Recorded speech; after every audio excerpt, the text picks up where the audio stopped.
Hey budget gardeners, Vita Loca here. Join me today as we divide some European wild ginger. So let's go.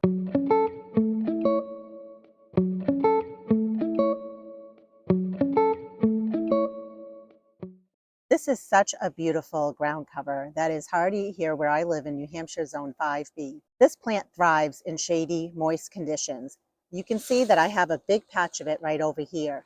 I only started with a few small plants a number of years ago, and over time I have divided the plant, and because I've divided it, it has colonized and moved around in this area.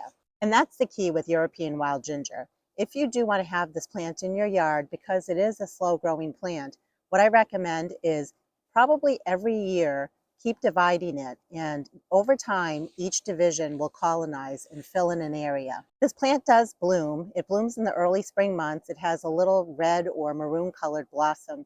You really won't notice it unless you're specifically looking for it because it's typically hidden beneath the leaves. But what the plant is known for is its beautiful glossy green leaves. Even though this ginger prefers to be divided during the spring months, you really can divide it during any time of the year. Just make sure you're giving it plenty of water so that the roots can establish themselves. I have two fairly large patches of this wild ginger around some trees in my yard, and I really think it just looks so beautiful in a woodland setting. I have a small patch of it in another area of my yard. I just noticed it the other day. I figured we might as well dig it up together and I can show you my process for dividing it.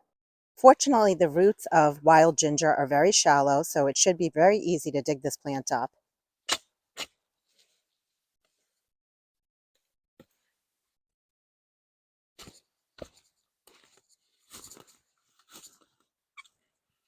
Amongst the wild ginger, there are some weeds, so I'm just going to go ahead and pull those out.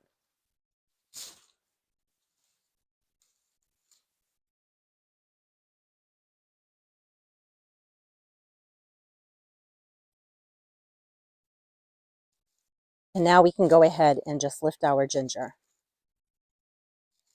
And even though this is called ginger, this is not something you want to eat. It's more for ornamental purposes. And I'm just going to remove some of the excess soil that's on here to make it easier for us to see our divisions. And that's actually a pretty nice clump there. So let's go ahead and divide this plant. So we had started with one colony of the plants. Let's see how many divisions we can get out of that colony. This piece right here fell off on its own, but I want to show you close up what the leaves look like. They are very glossy, like I mentioned earlier, and they almost have a heart shape to them. And one thing I want to point out here is this here. This is the growth for next year. And when it comes to planting your divisions, either in a pot or out in the landscape, make sure that you are putting the roots beneath soil level. But this part right here, this new growth, as well as the base here or the crown of the plant, make sure that those are at soil level. You want to give your plant the best chance of survival. And then, of course, make sure that you're giving the plant plenty of water after you've divided it and moved it or transplanted it. So here's a small clump right here. I'm just going to go ahead and pull this apart. And you can see here that there are a number of plants. Of course, you could take this plant right here and call it one plant, one division, and plant it in the landscape. But I'm planning on dividing this down to single plants because I'm going to be potting these up and adding these as part of my backyard plant nursery for sale to other people. You'll notice that the roots are intertwined or tangled together. So you can go ahead and you can actually pull this plant apart. Just make sure you're being gentle as much as you can be. And I'm just very carefully tugging it apart. And again, notice the roots there. What you could do at this point, if you wanted to, is you could cut it right there. And this small little piece, it's really up to you. You could cut it again one more time because you can see that there are actually two plants here. And notice again the new growth that's coming for next year at the base there. And there's the other piece. Here's another small section. Again, I should be able to just tug and pull this one apart. And with this one here, you probably can see you can make a division or a cut right here. And that's one little plant right there. In this case here, you can see there are a number of leaves. Let's look at the base. That right there can be a plant. And then this one right here could be a plant. I'm going to cut right here. That's a nice small division. And here's the other half right there. In each of these pots, I'm adding compost. For a planting depth, I want to make sure I'm not planting this too deep. So you can see right here that the roots will be beneath soil level.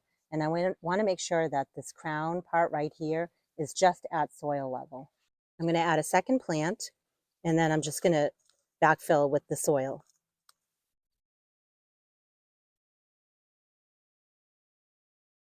And it's important to press down because we want to make sure that those roots have good contact with our soil.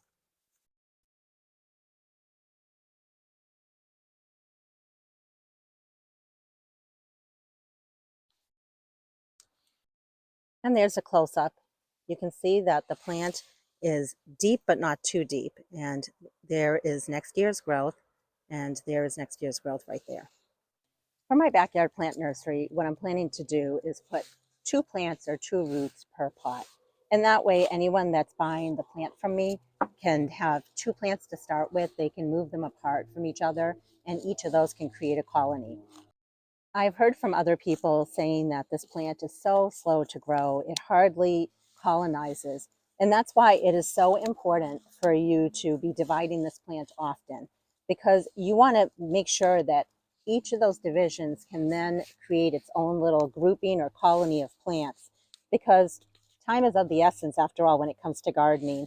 Now, there are plenty of ground covers out there that are considered aggressive and they spread very quickly. This is definitely not one of them. So for that reason, it's very important for you to be dividing your European ginger. And when it comes to putting them in these small 3-inch pots, I am just barely putting them beneath the soil level. I want them to be very similar to how they were out in the landscape. You don't want to cover them too much because you don't want the plants to rot. There is a variety of ginger that's wild that's considered native to this area. This is not a native plant, but I like it because, as I mentioned earlier, it has the nice glossy green leaves on it. And the native variety, although it is beautiful, it is not as showy as this one is. So it's really up to you. If you're looking for a ground cover and you want the wild ginger, you can definitely get the native variety if you're going for a native garden, or you can get the European wild ginger if you want something that's a little bit showier, a little bit glossier. I hope you enjoyed this video. At the end of the video, I'll let you know how many divisions I was able to get out of that one small colony that we dug up. If you have any questions or comments, please leave them down in the comment section below. And until the next video, make it a great day with gardening. Okay, friends, I am all done, and I turned that one clump of the European wild ginger into 27 3-inch pots. And each pot has 2, if not 3, roots in it. Some of the roots were small, but I could still see the new growth for next year on them. So hopefully this motivates and encourages you to get out there and divide your European ginger and move it around, because the more you do that, the more plants you're going to get. Happy gardening.